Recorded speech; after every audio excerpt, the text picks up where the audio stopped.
David Pinto, BaseballMusings.com, joined me on Thursday on the Sports Buffet podcast. We talked Major League Baseball trade rumors and more. We talked about Zack Grienke. David broke the news to us that Doug Melvin had said Zack was going to get traded, and Grienke did get traded Friday night to the Los Angeles Angels of Anaheim for 3 players.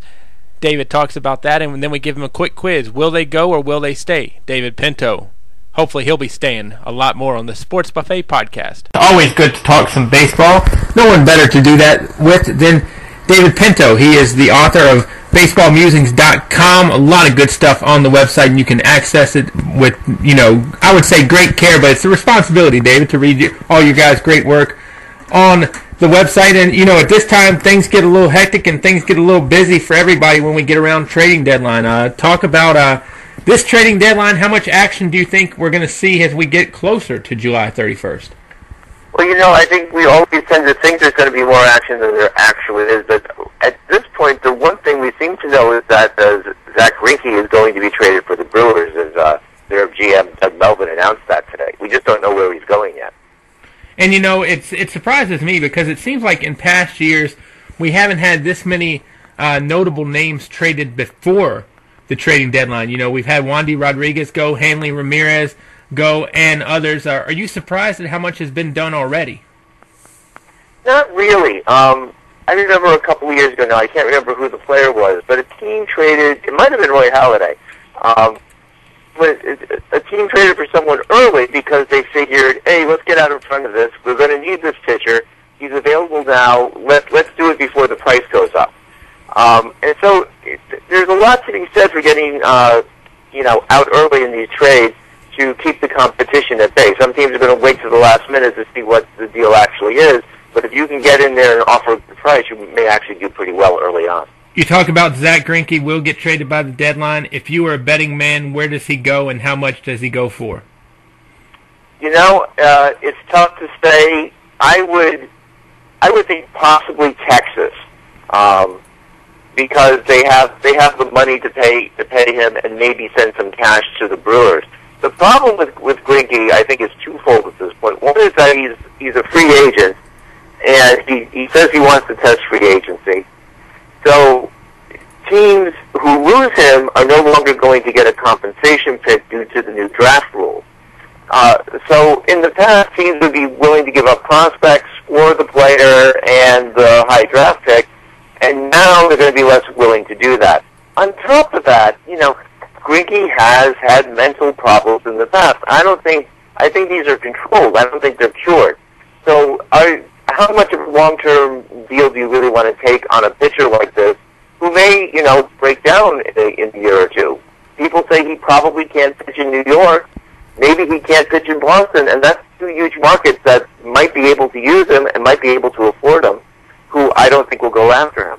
And you talk about New York, the Yankees got Ichiro Suzuki. I remember a friend texted me the other day and said, wow, I didn't see that coming with Ichiro, and I thought he might have retired or something. Trade to the Yankees was the last thing I was expecting as well. How shocked were you?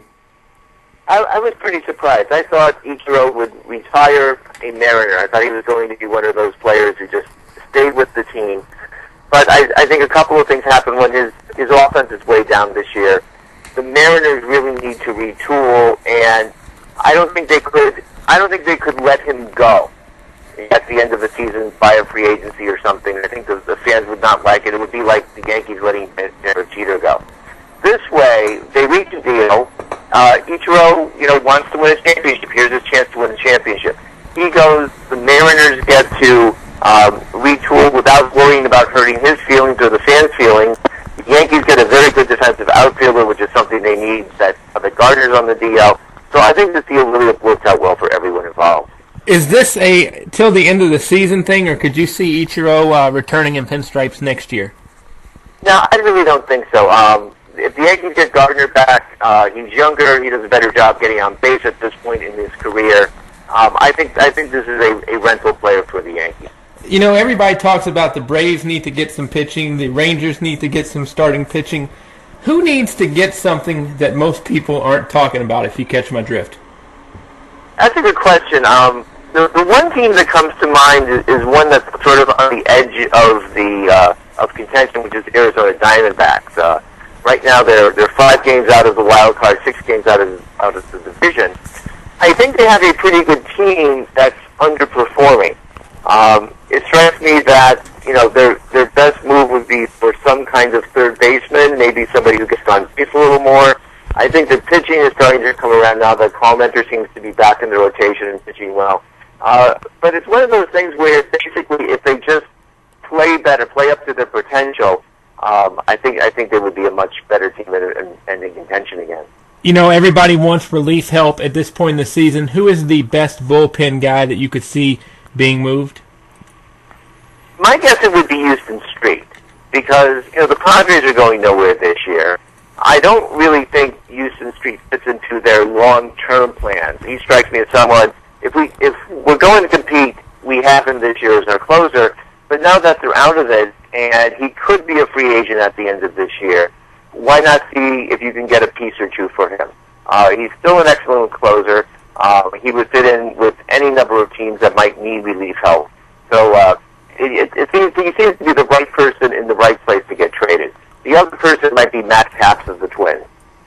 Let's talk real quick about some division leaders and what they need to do or what they need not to do before July 31st, although people can do stuff before August 31st as long as people clear waivers. We talked about the Yankees getting Ichiro. Do you see them being done?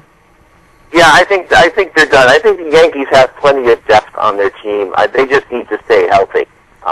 They can afford to have A-Rod go down for a few weeks with a broken hand, but you don't want to see 2 or 3 people going down at that point. So if the Yankees can stay healthy, they're probably going to win that division. The White Sox, I would say the White Sox, of course the White Sox right now and the Tigers are tied. White Sox, I think they need to find a player or two who can get on base to have a little bit more offense going on there. They're really weak at the bottom of their lineup. I'd like to see the Tigers, they got Anibal Sanchez. They probably need another pitcher, or they need Max Scherzer to, really get back into form there to win the division. Texas, I think you have to get Josh Hamilton hitting again. They've had a lot of pitching injuries, but they seem to have weathered that just fine. They have an excellent offense, but if Hamilton's hitting like an MVP, the offense can pretty much carry any pitching staff there. Well, you touch on that real quick. If a guy like Hamilton gets going, or if a team, I would say the Phillies, but I think they really have dug themselves a grave. A team like that who's had injuries that gets players back, it's almost like they're making a trade without making a trade in terms of they're getting some of their health back. Exactly, and I think that can happen to a lot. You're seeing it with the Dodgers now. That Ethier is back and Kemp is back. Their offense is going to be a lot better, and they still have a very good chance in that division. I really like Washington a lot. Yeah, go ahead. Talk about the Nationals. Yeah, I think the one thing they can do is give Harper some days off. Bryce got off to a hot start, but he's been playing every day. He's been playing every inning. He's still only 19 years old. I think every once in a while, give him a day off, let him recover. He's probably going to perform better down the stretch. What about giving Strasburg a start off here and there rather than shutting him down at the end? Or do you think they do that? It's tough to call on Strasburg. You don't want to get him out of his routine. I think that's worse. I'd rather see him DL for a couple of weeks. Come up with his shoulder's tired. Right. Yeah, we have sore elbow. Disabled list. Right. Yeah. Give him a vacation. But I think Washington's plan is to pitch him until he reaches some unknown pitching limit, and at that point they will shut him down. And they're going to go with it. I think they talked about it at the beginning of the season. They stuck to their guns in the press and so forth. They think this is best for his long-term viability, and it's impressive to me that they would go through with it, given the team's standing right now and given the team's history of full play. Whenever you get a chance to win a World Series, sometimes you just have to go for it. But they still have a pretty good pitching staff. I mean, without Strasburg going into the playoffs, they're still going to be able to trot out Gonzalez, Zimmerman, and Jackson with Detweiler in the hole. That's better than a lot of teams. So it's not like they're shooting themselves in the foot terribly with this. Reds? I'm impressed at how well the Reds have played since Joey Votto went down, since he's such a force on that team. I really would like to see them get a solid leadoff man, but I don't really think they need much else. And then finally, the San Francisco Giants. Again, they have to keep the big three healthy. They're big three hitters, Sandoval, Posey, and Melky Cabrera. There's not a lot of offense behind them. If they could pick up a bat here or two, that would be good. But if they can keep those three healthy and somehow get Tim Lincecum back on track, they should be able to win this division. Final question for you, David, and we'll do it rapid fire style. I'm going to name a couple names that have been rumored to be on the block. You tell me if you think they get moved or not. Josh Johnson. Yeah, I think he gets moved. The Marlins are going through one of their fire sales again. Chase Headley from the Padres. You know, he's probably the most underrated player in baseball. This is one of the top hitters out there. Some team would be very smart to pick him up. Justin Morneau of Minnesota.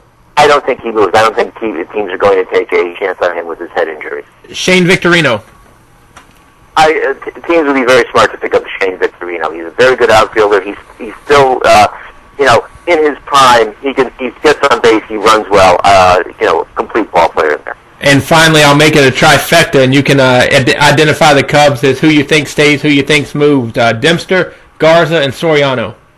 Soriano stays because I don't think anybody really wants Soriano, but I think the other two go.